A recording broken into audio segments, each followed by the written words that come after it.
माखन वही खाना है, राधा को सताना है।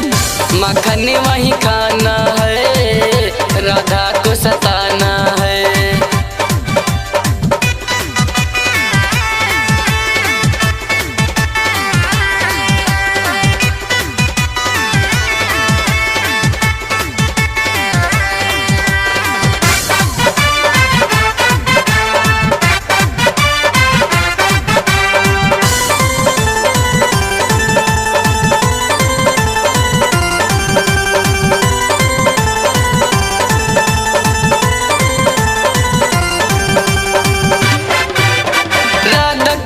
छन छन के बयलिया उसके दिल को घायल करे मेरी मुरलिया, उसके दिल को घायल करे मेरी मुरलिया।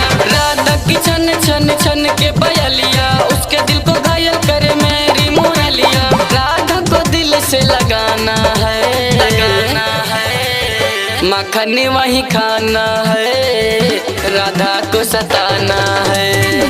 माखन वही खाना है, राधा को सताना है। राधा को सताना है, राधा को सताना है।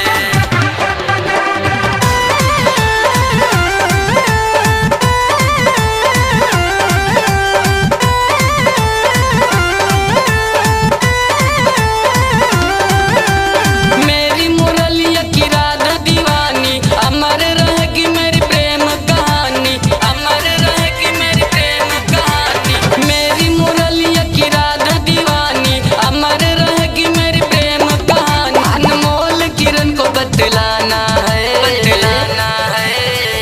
माखन वही खाना है, राधा को सताना है।